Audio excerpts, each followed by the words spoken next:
Good evening to all. आज का class हम लोग शुरू करते हैं। Yes sir. 1830 के जो फ्रांस में क्रांति हुई थी उसे किस नाम से जानते हैं?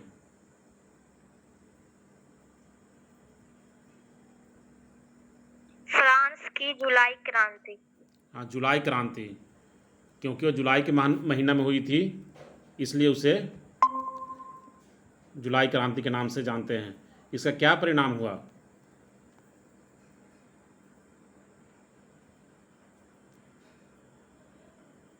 इसका परिणाम क्या हुआ?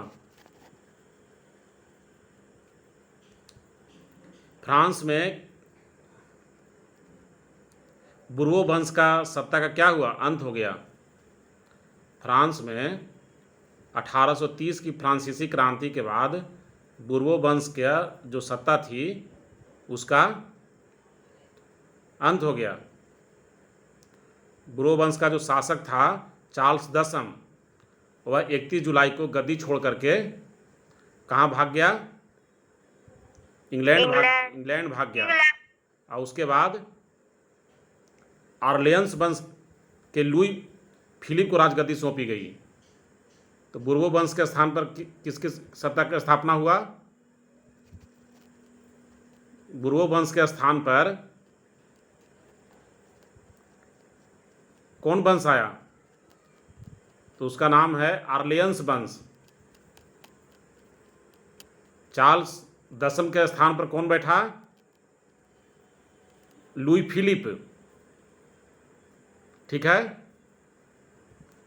चार्ल्स दसम के स्थान पर कौन बैठा?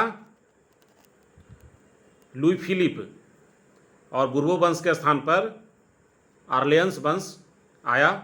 ये हुआ 1830 के फ्रांसीसी क्रांति का परिणाम फ्रांस में। ठीक है, और क्या परिणाम हुआ कि जो निरंकुश राजतंत्र था उसके स्थान पर संवैधानिक राजतंत्र की स्थापना हुई। जो लुई फिलिप था वह क्या किया? संविधान के अंदर राज करना स्वीकार किया, लुई फिलिप। और जो चार्ल्स दसम था वह निरंकुश राजा के समान राज कर रहा था। तो ये परिवर्तन हुआ। जुलाई क्रांति का प्रभाव यूरोप के अन्य देशों पर भी पड़ा, जैसे स्पेन में क्या हुआ? एक नया संविधान बनाया गया। जनता के दबाव के बाद क्या हुआ? एक नया संविधान बनाया गया। फिर पुर्तगाल में भी संवैधानिक शासन लागू हुआ। पिछले क्लास में लोग पढ़े थे। स्विट्जरलैंड में भी संवैधानिक सुधार की मांग जनता की और उसे लागू कर दिया गया। बेल्जियम में क्या प्रभाव पड़ा? Belgium United Kingdom of the Netherland से अलग हो गया। बेल्जियम क्या है? United Kingdom of the Netherland से अलग हो गया। और 1831 में वहाँ भी नया संविधान लागू हुआ। पोलैंड पर क्या प्रभाव पड़ा? पोलैंड में भी विद्रोह हुआ, लेकिन वहाँ पर रूस की सरकार थी, शासन था, रूस का शासन था। तो वहाँ पर क्या हुआ? जार ने विद्रोह को दबा दिया, वहाँ सफल नहीं हो सका, लेकिन राष्ट्रीय भावना वहाँ पनपती रही। उसके बाद जर्मनी इटली में क्या प्रभाव पड़ा जुलाई क्रांति का? कि जर्मनी में भी संवैधानिक शासन लागू हुआ कई प्रदेशों में। और इटली में क्या हुआ? इटली में भी पार्मा और मोडेना में क्रांतियाँ हुई, लेकिन उसे दबा दिया गया। इंग्लैंड में क्या हुआ? इंग्लैंड में 1832 में संसदीय सुधार अधिनियम पारित किया गया। जुलाई क्रांति के प्रभाव से इंग्लैंड में ही मतदान के अधिकार के लिए वहाँ के लोग आंदोलन चलाए और 1832 में संसदीय सुधार अधिनियम वहाँ पारित हुआ। इस प्रकार इंग्लैंड का शासन क्या हुआ, अधिक उदार हुआ। 1800 क्रांति का जो परिणाम है उसमें हम देखें कि मेटरनिक जो व्यवस्था किया था वो व्यवस्था को इसमें गंभीर चुनौती मिली और उदारवाद और राष्ट्रवाद का क्या हुआ, मार्ग प्रशस्त हुआ। पूर्ण सफलता नहीं मिली, लेकिन बहुत प्रदेशों में, बहुत राष्ट्रों में संवैधानिक व्यवस्था लागू हुई और यह 1848 की क्रांति का आधार तैयार किया। इटली और जर्मनी के एकीकरण का मार्ग प्रशस्त हुआ। राजशाही और चर्च का प्रभाव कमजोर पड़ा। इस प्रकार हम देखते हैं कि 1830 की क्रांति के परिणाम स्वरूप यूरोप जो है दो भागों में विभक्त हो गया, एक पश्चिमी यूरोप और दूसरा पूर्वी यूरोप। पश्चिमी यूरोप में उदारवादी संवैधानिक और संसदीय सरकार लागू हुआ, वहीं पूर्वी यूरोप में प्रतिक्रियावादी शक्तियाँ यानी सुधार विरोधी शक्तियाँ अपना प्रभाव बनाए रखने में सक्षम रही। तो ये हुआ 1830 के क्रांति का प्रभाव यूरोप में। इसके बारे में हम पिछले क्लास में ही अध्ययन किए थे डिटेल से। अभी संक्षेप में हम लोग उसका अध्ययन किए। शब्द बहुत कठिन कठिन मिल रहा है, इसलिए ज़्यादा पढ़ने का प्रयास नहीं करेंगे, थोड़ा सा पढ़ेंगे ताकि ज़्यादा क्लियर हो सके। आज का जो मुख्य विषय है वह है यूनान का स्वतंत्रता संग्राम। अभी तक जो हम बात किए जुलाई क्रांति का प्रभाव, ये पिछले क्लास की बातें थी। आज के क्लास में मुख्य रूप से पढ़ना है यूनान का स्वतंत्रता संग्राम। यूनान वही ग्रीक जो हम लोग दिखाए थे मैप में, बार बार कई एक बार दिखाए ग्रीक का। तो ग्रीक के बारे में जान लेते हैं। ग्रीक जो था वो प्राचीन समय में बहुत ही गौरवमय था। उसका जो इतिहास था वो बहुत गौरवमय था। उस जो सांस्कृतिक रूप से वो बहुत समृद्ध राष्ट्र था। वो जो राष्ट्र था ग्रीक सांस्कृतिक रूप से बहुत समृद्ध था और वहाँ साहित्य, कला, दर्शन, विज्ञान, चिकित्सा क्षेत्रों में बहुत ज़्यादा उपलब्धियाँ प्राप्त हुआ था और उसका प्रभाव पूरा यूरोप पर पड़ा था। ग्रीक का ये विशेषता थी। पुनर्जागरण काल में यूनानी सभ्यता संस्कृति अनेक राष्ट्रों के लिए प्रेरणादायक बन गई। यानी ग्रीक में साहित्य, कला, दार्शनिक, वैज्ञानिक और चिकित्सा संबंधी बहुत से नई नई बातों का जन्म हुआ और वहाँ से निकल करके पूरा यूरोप में फैला। लेकिन 15वीं शताब्दी में आते हैं। 15वीं शताब्दी में यूनान जो है ऑटोमन साम्राज्य के अंतर्गत आ गया। ऑटोमन साम्राज्य कहाँ था? तुर्की में। ऑटोमन साम्राज्य कहाँ था? तुर्की में था। और ऑटोमन साम्राज्य था वह मुस्लिम का था। उसका किसका था? मुस्लिम का था। और यूनान के अधिकांश लोग क्या थे? वो लोग ईसाई थे। ठीक है, यूनानी लोग क्या थे? ईसाई थे। और ऑटोमन साम्राज्य क्या था? तुर्की मैप में दिखाए थे, तो उसको मैप में देखा जा सकता है। तो ध्यान देना है कि 15वीं शताब्दी से इसी कहानी शुरू होती है। 15वीं शताब्दी में यूनान क्या होता है? ऑटोमन साम्राज्य के अंतर्गत आ जाता है। लेकिन ये कभी भी ऑटोमन साम्राज्य से घुल मिल नहीं पाता है।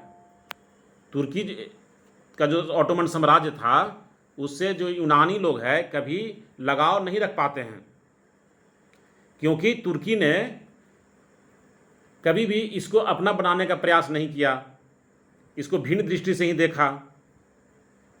लेकिन आगे क्या हुआ? आगे बढ़ते हैं कि 18वीं शताब्दी में क्या हुआ कि तुर्की का शक्ति जो है कमज़ोर पड़ने लगी। जब तुर्की की शक्ति कमज़ोर पड़ने लगी और उसे यूरोप का मरीज कहा जाने लगा, तुर्की को यूरोप का मरीज कहा जाने लगा।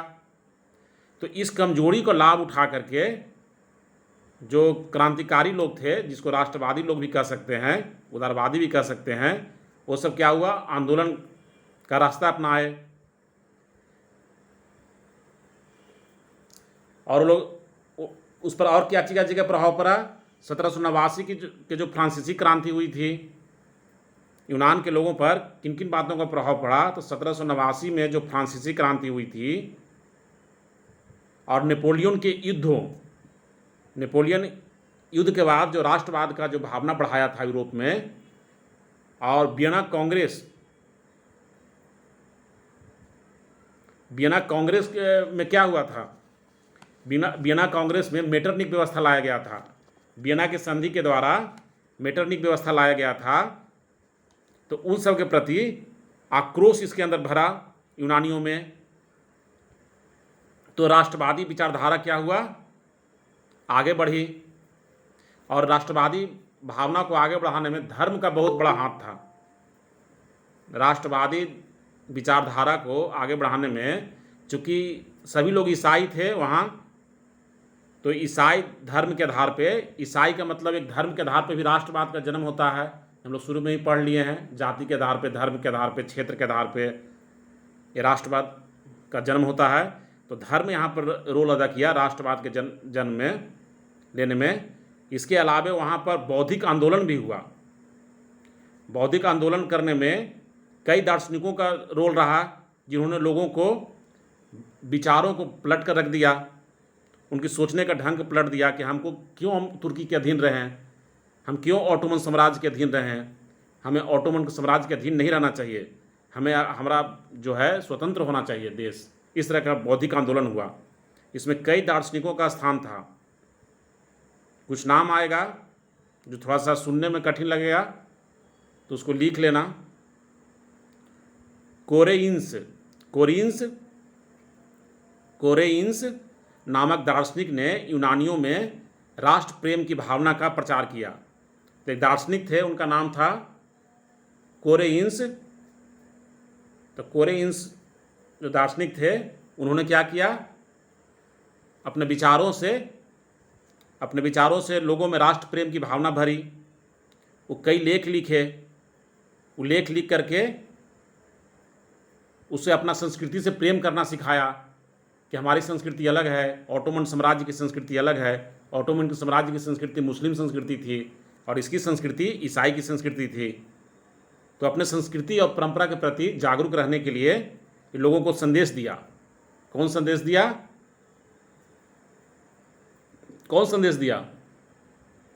कोरेइंस। हाँ, कोरेइंस। तो ये दार्शनिक था, अपने विचारों से लोगों को जागरूक किया। एक और नेता थे, उनका नाम आता है कॉन्स्टेंटाइन रिगास, जिनका जैसा योगदान है उसी का अनुरूप नाम आ रहा है। एक नेता थे कॉन्स्टेंटाइन रिगास। तो कॉन्स्टेंटाइन रिगास क्या किए, ये गुप्त समाचार पत्र निकाले। चूँकि सरकार दमन करती थी इस प्रकार के लोगों को, इसलिए ये लोग क्या किए, गुप्त समाचार पत्र निकाले। और निकाल करके क्या किए, लोगों को तुर्की से आज़ाद होने के लिए प्रेरित किए। अपना समाचार पत्र गुप्त रूप से निकालते थे कॉन्स्टेंटाइन रिगास, और उसमें इस बात पर जोर देते थे कि हमें तुर्की के अधीन नहीं रहना चाहिए। ठीक है। तो गुप्त इसलिए क्योंकि जो ऑटोमन साम्राज्य था, जाहिर से है कि विरोध को दबाएगा। तो इसलिए इसके अलावे क्या गुप्त क्रांतिकारी समितियां भी गठन की गई, जैसे इटली में हुआ था। इटली में कई गुप्त क्रांतिकारी संगठन हुआ था गठन, जैसे इटली के विख्यात क्रांतिकारी मेजनी ने यंग इटली और यंग यूरोप नामक भूमिगत संगठन का गठन किया था। पिछले क्लास में बताए हैं, किसी को ध्यान में है?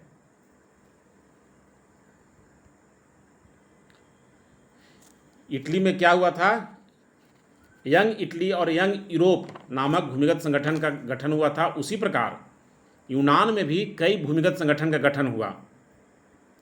उसमें जो प्रमुख संगठन थी उसका नाम था हिटोरिया फिल्के। जो प्रमुख संगठन थी गुप्त संगठन उसका नाम क्या था?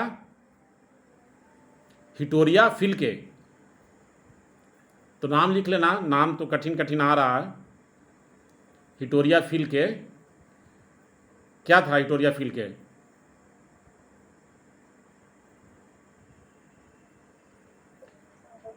यूनान का गुप्त क्रांतिकारी संगठन, यूनान का गुप्त क्रांतिकारी संगठन था हिटोरिया फिल्के।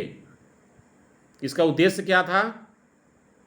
इसका उद्देश्य था यूनान को ऑटोमन साम्राज्य से मुक्त कराना, यानी कि यूनान को स्वतंत्र करवाना। ये हुआ।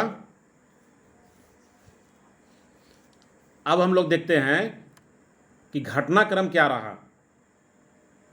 इसका पृष्ठभूमि देख लिए, यूनान के स्वतंत्रता संग्राम के कारण और उसका पृष्ठभूमि देख लिए। अब हम देखेंगे कि यूनान का स्वतंत्रता संग्राम में कौन कौन घटनाएं घटी मुख्य रूप से, और कैसे कैसे घटनाएं बढ़ी। उसका कारण समझ लिए, उसका पृष्ठभूमि समझ लिए। अब उसको समझेंगे कि विद्रोह का आरंभ कैसे होता है और विद्रोह का स्वरूप कैसा होता है। तो 1821 में एलेक्जेंडर हिप्सलांटी, ये नाम है व्यक्ति का। 1821 में एलेक्जेंडर हिप्सलांटी के नेतृत्व में मोल्डेविया में विद्रोह हुआ। मोल्डेविया स्थान का नाम है यूनान का। बाहर गया जी। 1821 में एलेक्जेंडर हिप्सलांटी के नेतृत्व में मोल्डेविया में विद्रोह हुआ। तो इससे भयभीत होकर के मेटरनिक ने रूस के सम्राट जार एलेक्जेंडर पर यूनानी विद्रोह को दबाने के लिए दबाव डाला। जार यूनानियों का समर्थक था, परंतु उस पर मेटरनिक का प्रभाव था, इसलिए रूस ने विद्रोहियों की सहायता नहीं की। अतः तुर्की के सुल्तान ने सेना की सहायता से विद्रोह को कुचल दिया। तो प्रथम जो विद्रोह का शुरुआत होता है 1821 में होता है। उसका शुरुआत करने वाला कौन होता है? एलेक्जेंडर हिप्सलांटी।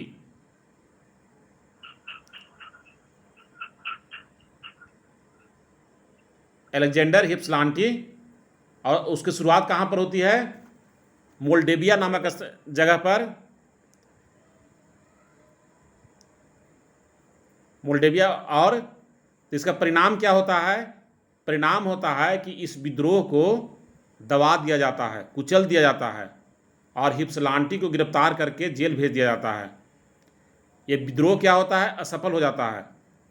1821 में एलेक्जेंडर हिप्सलांटी के द्वारा जो विद्रोह किया जाता है वो विद्रोह क्या होता है? असफल हो जाता है। लेकिन सिमरन का माई कौन है? लेकिन लोगों का जो उत्साह है वह नहीं कमता है। विद्रोह भले ही असफल हो जाता है, हिप्सलांटी को गिरफ्तार करके जेल भेज दिया जाता है, लेकिन लोग हताश नहीं होते हैं और वो अपना संघर्ष जारी रखने का निर्णय लेते हैं। तो पहला विद्रोह कहाँ हुआ? मोल्डेविया में, एलेक्जेंडर हिप्सलांटी के नेतृत्व में। कब हुआ? 1821 में। हाँ 1821 में। तो उसका परिणाम क्या हुआ? हिप्सलांटी को गिरफ्तार करके जेल भेज दिया गया, विद्रोह को कुचल दिया गया। लेकिन लोग हताश नहीं हुए, उन्होंने विद्रोह को जारी रखने का निर्णय लिया। तो दूसरा विद्रोह कब होता है? मोरिया द्वीप में। मोरिया द्वीप में दूसरा विद्रोह होता है। तो अब क्या होता है? इस बार का विद्रोह और पहले के विद्रोह में अंतर है। इस बार विद्रोहियों को यूरोप के अन्य देशों से भी सहायता मिलता है। क्योंकि यूरोप के अन्य देश हैं वह क्या है? वहाँ भी सभी ईसाई लोग हैं। तो जाहिर सी बात है धर्म के आधार पे वो लोग यूनानियों लोगों से प्रेम रखते थे। तो क्या हुआ, यूरोप के अन्य देशों से भी इस विद्रोह को सहायता मिलने लगा। जो मोरिया द्वीप में दूसरा विद्रोह शुरू हुआ, कवि और जो कलाकार थे वो सभी लोग इसमें अपने अनुसार सहायता करना शुरू कर दिया। कवि कलाकार लोग चित्र बना करके, जो नृत्य करने वाले हैं नृत्य करके, जो लेखन वाले हैं लिखने वाले हैं वो लिख करके, कविता लिख करके, इस तरह से अपना जिसको जैसा था वैसा अपने अनुसार इसको सहायता करना शुरू कर दिया यूनानियों को। और इसको यूनान को क्या कहा कवि और कलाकार, यूरोपीय सभ्यता का पालना। इसको कहा कि यूरोपीय सभ्यता का पालना यही है, मतलब कि इसी से जो है ना यूरोप में संस्कृति पूरा फैली है। क्यों कहा, हम पहले ही बता दिए कि यूनान का जो इतिहास था वो बहुत ही समृद्ध था, बहुत ही गौरवमय था। यहीं से साहित्य, कला, दर्शन, विज्ञान, चिकित्सा, विभिन्न क्षेत्रों में नए नए विचारों, ज्ञान का यहाँ पर जन्म हुआ। और वहाँ से निकल करके वह है जो कि पूरा यूरोप में फैला। तो इसलिए कवि और कलाकार क्या कहा, यूरोपीय सभ्यता का पालना कहा। पालना जो होता है जिसमें बच्चा पलता है, तो इसको कहा कि इसको हमको सहायता करना चाहिए, क्योंकि जो पूरा यूरोप को सहायता करना चाहिए। यूरोपीय सभ्यता का पालना कहने का उद्देश्य क्या था कि पूरा यूरोप को यूनान को सहायता करना चाहिए, क्योंकि यहीं से बहुत से संस्कृति और ज्ञान की बातें हैं जो हम लोग सीखे हैं। तो इसका परिणाम क्या हुआ, इसका परिणाम हुआ कि अनेक देशों से स्वयंसेवक यूनानी ईसाइयों की सहायता के लिए यूनान पहुँचे। और जो पहुँचे वो सब सहायता करने पहुँचे वो सब ईसाई ही थे। तो ईसाइयों की सहायता करने के लिए पहुँचे धर्म के आधार पे। इसमें एक व्यक्ति का नाम आता है, उसका नाम है अंग्रेज कवि लॉर्ड वायरन। जो कठिन नाम है उसको लिख लेना, नाम तो कठिन कठिन मिलेगा ही। एक कवि का नाम आता है लॉर्ड, क्या आता है, लॉर्ड वायरन, अंग्रेज कवि। अंग्रेज मतलब इंग्लैंड का। तो अंग्रेज कवि लॉर्ड वायरन क्या करते हैं, यूनानियों को धन से सहायता करते हैं, साथ ही साथ स्वयं भी युद्ध में भाग लेने पहुंचता है। लेकिन 1824 में उसकी वहाँ मृत्यु हो जाती है। 1824 में कवि लॉर्ड वायरन की मृत्यु हो जाती है। तो इस प्रकार हम देखें कि धर्म के आधार पे पूरा यूरोप से यूनानियों को सहायता करने के लिए लोग आते हैं, क्योंकि इस पर ऑटोमन साम्राज्य का शासन था। और ऑटोमन साम्राज्य क्या था, मुस्लिम था। ठीक है, अब आगे देखते हैं कि घटना कैसे कैसे आगे बढ़ी। तो दूसरा जो विद्रोह होता है वो कहाँ होता है, मोरिया द्वीप में। हाँ, मोरिया द्वीप में होता है। तो एक तरफ धर्म ईसाई लोग आ रहे थे सहायता करने के लिए, ईसाई को अपना मान करके। तो दूसरे तरफ जो इसका शासक था ऑटोमन साम्राज्य का, वो मुस्लिम था। उसका नाम था सुल्तान महमूद द्वितीय। उसका नाम क्या था, सुल्तान महमूद द्वितीय। तो इसने भी धर्म के आधार पर लोगों से सहायता मांगा। जिन देशों में मुस्लिम का शासन था, तो धर्म के आधार पर उन लोगों से इस्लाम की रक्षा के लिए मुसलमानों का आह्वान किया। तुर्की के सुल्तान महमूद द्वितीय ने मोरिया के विद्रोह को क्या धार्मिक स्वरूप प्रदान कर दिया। उसने इस्लाम की रक्षा के लिए मुसलमानों का आह्वान किया। धर्म के आधार पर एक तरफ यूनान का सहायता करने के लिए पूरा यूरोप से लोग आए, तो इधर तुर्की के सुल्तान जो महमूद द्वितीय थे, उन्होंने भी धर्म का ही सहारा लिया लोगों से समर्थन प्राप्त करने के लिए। तो उसने इस्लाम की रक्षा के लिए पूरा विश्व के मुसलमानों से क्या किया, आह्वान किया कि साथ दीजिए, जो आसपास जो देश थे, ठीक है, उससे सहायता मांगा। हालांकि सहायता कौन किया था, सिर्फ मिस्र ने किया था। तुर्की की सहायता कौन किया था? सिर्फ मिस्र किया था और कोई नहीं किया था। इन्होंने अगल बगल के मुस्लिम राष्ट्रों से सहायता मांगी, लेकिन सहायता सिर्फ किया था मिस्र।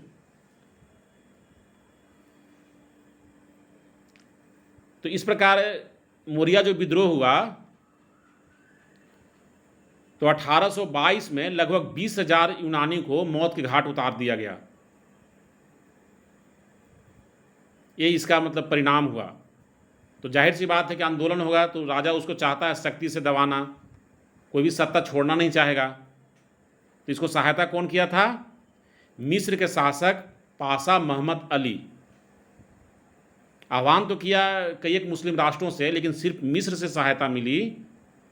मिस्र के शासक पाशा मोहम्मद अली से सहायता इसको मिली थी, जिसने सेना और धन दोनों से सुल्तान की सहायता किया। और इसका परिणाम क्या हुआ? मोरिया विद्रोह को भी दबा दिया गया, समाप्त कर दिया गया। किसके द्वारा? ऑटोमन साम्राज्य के द्वारा। सबसे पहले 1821 में एलेक्जेंडर हिप्सलांटी के नेतृत्व में मोल्डेविया में विद्रोह हुआ, तो उसको भी कुचल दिया गया और हिप्सलांटी को गिरफ्तार करके जेल में बंद कर दिया गया। उसके बाद दूसरा जो विद्रोह हुआ वो मोरिया द्वीप में हुआ। तो इस विद्रोह को भी मिस्र के शासक पाशा मोहम्मद अली के सहयोग से कुचल दिया गया। तो इसका परिणाम क्या हुआ? इसका परिणाम हुआ कि पूरा यूरोप में सहानुभूति की लहर चली, सहानुभूति की भावना जगी। जैसे धर्म के आधार पे यूनानी लोग को अपना मान रहे थे कि एक मुस्लिम साम्राज्य जो है उस पर कब्जा किए हुए है। तो पूरा यूरोप में क्या हुआ? धर्म के आधार पे इसके प्रति, यूनान के प्रति सहानुभूति की लहर फैली। ठीक है, तो उन्होंने क्या निर्णय किया? सहायता करने का। तो वो लोग क्या, धन और हथियार वगैरह भेजा यूनानियों को लड़ने के लिए। और उसके बाद जो मुख्य घटना जो घटती है वह है 1826 में। 1826 में क्या होता है कि ब्रिटेन और रूस वह ऑटोमन साम्राज्य से लड़ने के लिए तैयार हो जाता है। 1826 में ब्रिटेन और रूस क्या है, यूनानी तुर्की में जो संघर्ष हो रहा था उसमें हस्तक्षेप करने को तैयार हो जाता है। और उस वक्त को जार था निकोलस ने खुल करके यूनानियों को साथ देने का निर्णय करता है। 1826 में जो महत्वपूर्ण घटना घटती है उसमें क्या है, ब्रिटेन और रूस जो है, यूनान और तुर्की के बीच में जो संघर्ष होता है उसमें यूनान का साथ देने के लिए तैयार हो जाता है। और उसमें खास करके रूस का जो जार निकोलस था वह खुल करके यूनानियों का साथ देने के लिए तैयार होता है। और उस वक्त फ्रांस के सम्राट थे चार्ल्स दसम। तो चार्ल्स दसम भी जो है यूनान का समर्थन करते हैं। उसके बाद 1827 में एक और महत्वपूर्ण बात होती है, वह होती है 1827 में कि लंदन में एक सम्मेलन होता है जिसमें इंग्लैंड, फ्रांस तथा रूस, ये तीनों ने संयुक्त रूप से तुर्की के विरुद्ध कार्रवाई करने का निर्णय करता है। 1827 में लंदन में सम्मेलन होता है। इंग्लैंड, फ्रांस और रूस तीनों मिल करके संयुक्त रूप से कार्रवाई करने का निर्णय करता है इस सम्मेलन में, इस बैठक में। तो जाहिर सी बात है कि अब कहानी बदलने वाली है, क्योंकि अभी तक हम देखें कि विद्रोह हो रहा था और वो क्या था, ऑटोमन साम्राज्य द्वारा दबा दिया जा रहा था। लेकिन अब क्या हो रहा है? अब है कि तीन शक्तिशाली देश एक जगह हो गए, एक साथ हो गए, इंग्लैंड, फ्रांस और रूस। तो इसका परिणाम समझ सकते हो कि आगे क्या होने वाला है। जब तीन शक्तिशाली देश एक साथ हो जाएंगे तो क्या होगा? जाहिर सी बात है कि तुर्की की हार होगी। क्लियर है? तो तीनों मिल करके जब निर्णय लेते हैं संयुक्त रूप से लड़ने के लिए, तो इसका परिणाम क्या होता है कि तुर्की की हार हो जाती है। जब तुर्की की हार हो जाती है तो एक संधि होती है, उसका नाम है एड्रियानोपुल की संधि। इस संधि के क्या नाम है? एड्रियानोपुल की संधि। तो ये सब कठिन कठिन है, उसको लिख लो, लिखने से कुछ याद करने में आसानी होगी। एड्रियानोपुल की संधि। एड्रियानोपुल की संधि किसके किसके बीच में होती है? तुर्की और रूस के बीच में 1829 में होती है। कब होती है एड्रियानोपुल की संधि? तुर्की और रूस के बीच में 1829 में। ठीक है। तो इस संधि में क्या होता है कि यूनान में वंशानुगत राजशाही और स्वशासित यूनान के प्रस्ताव को स्वीकार करता है।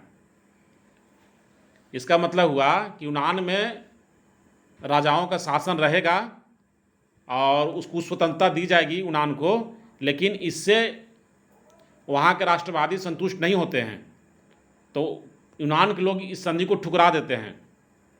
क्योंकि वह जो क्या चाह रहे थे, वो चाह रहे थे स्वतंत्रता चाह रहे थे। स्वतंत्रता नहीं मिलती है, इसमें आंशिक स्वतंत्रता मिलती है, पूरी तरह स्वतंत्रता एड्रियानोपुल की संधि में नहीं मिलती है।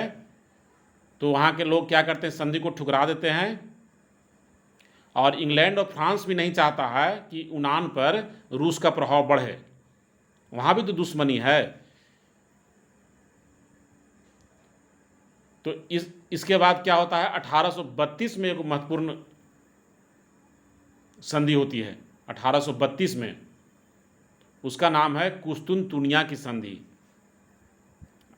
1832 में एक संधि होती है, उसका नाम है कुस्तुनतुनिया की संधि। और कुस्तुनतुनिया की संधि के द्वारा यूनान को स्वतंत्र घोषित कर दिया जाता है।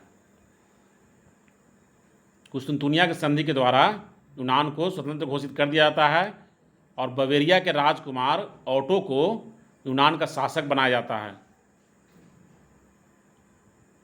ठीक है। तो इसका परिणाम क्या हुआ, ये तुर्की से मुक्त हो गया, लेकिन यह राजतंत्र समाप्त नहीं हुआ। पहले ऑटोमन साम्राज्य के अधीन था, अब किसके अधीन हो गया?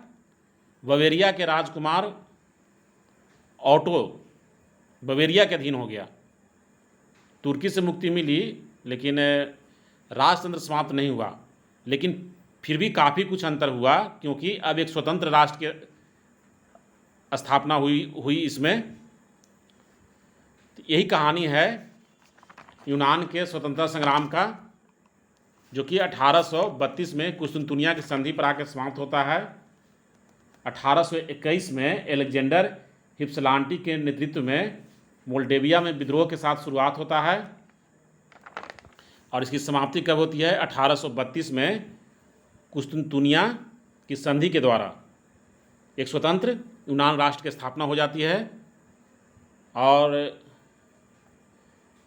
शासक कौन बनता है? बवेरिया के कहाँ पर है? मैप में हम सब देखा जा सकता है, देख सकते हो कहाँ पर है। तो तुर्की शासन से मुक्त हो जाता है। इसका परिणाम यही होता है कि यूनान जो है तुर्की शासन से मुक्त हो जाता है, लेकिन राजतंत्र समाप्त नहीं होता है और गणतंत्र की स्थापना नहीं हो पाती है। तो अब हम लोग देखेंगे कि यूनानी स्वतंत्रता संग्राम के परिणाम क्या होता है। तो यूनानी स्वतंत्रता संग्राम के जो परिणाम है कि ऑटोमन साम्राज्य के अत्याचारी शासन से मुक्त हो जाता है। यूनान क्या है? ऑटोमन साम्राज्य के अत्याचारी शासन से मुक्त हो जाता है और यूनान में स्वतंत्र और संप्रभु राष्ट्र का उदय होता है। संप्रभु का मतलब उसका जो शक्ति है उसी में निहित है, खुद उसका मालिक है, यानी स्वतंत्र हो गया। ठीक है। तो इसका परिणाम क्या हुआ? एक बाल्कन क्षेत्र है जो हम बताए थे मैप में, जिसमें यूनान वगैरह आता है और कई अगल बगल कई देश आता है। तो बाल्कन क्षेत्र के अन्य ईसाई राज्यों में भी राष्ट्रवादी आंदोलन आरंभ होता है। इसके परिणाम स्वरूप जैसे जैसे लोग स्वतंत्र हो रहे हैं, तो जो सटा हुआ बगल में जो पड़ोसी राष्ट्र है, देश है, तो वहाँ भी स्वतंत्रता की चाह बढ़ती जाती है और वहाँ भी राष्ट्रवादी आंदोलन प्रारंभ हो जाता है। तो आज के क्लास में हम लोग मुख्य रूप से क्या पढ़े? यूनान का स्वतंत्रता संग्राम। ठीक है, तो यूरोप का मरीज किसे कहा जाता है? कुछ रिवाइज कर लेते हैं।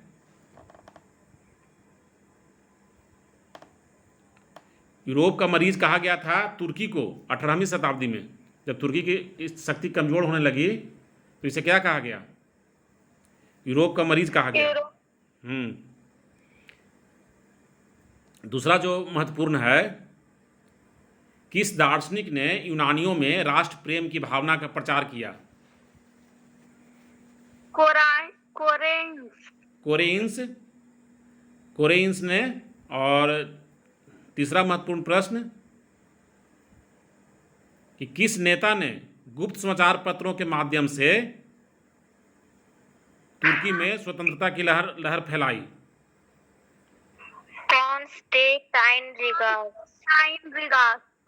कॉन्स्टेंटाइन रिगास। ठीक है। और हिटोरिया फिल्के क्या थी? हिटोरिया फिल्के हिटोरिया फिल्के नाम एक संस्था थी। हाँ, हिटोरिया फिल्के गुप्त क्रांतिकारी संस्था थी जिसका उद्देश्य था यूनान को स्वतंत्र कराना। हिटोरिया फिल्के गुप्त क्रांतिकारी संस्था थी जिसका उद्देश्य था यूनान को आज़ाद कराना। यूरोपीय सभ्यता का पालना किसे कहा गया है?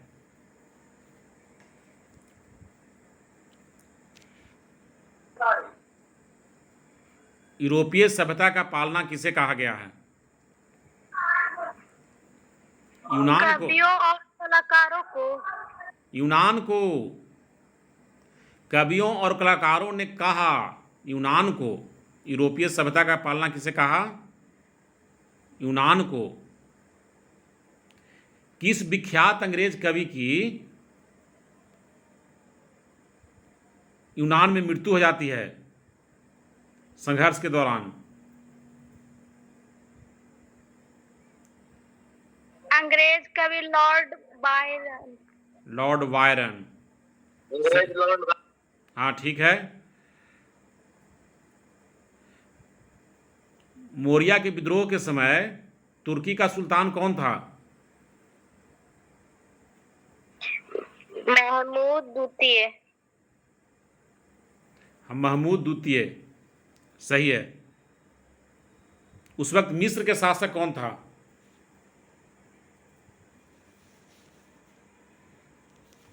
मोहम्मद अली।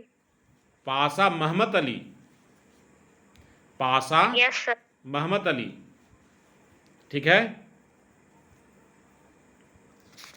अगला जो महत्वपूर्ण है कि एड्रियानोपुल की संधि किसके किसके बीच हुई? तुर्की और रूस के बीच में। यूनान को स्वतंत्र राष्ट्र किस संधि के द्वारा घोषित किया गया? कुस्तुनतुनिया की संधि, जो कब हुई थी? 1832 ईस्वी में। इस क्रांति का क्या परिणाम हुआ? यूनान के स्वतंत्रता संग्राम का क्या परिणाम हुआ? ऑटोमन साम्राज्य से मुक्ति मिल गई।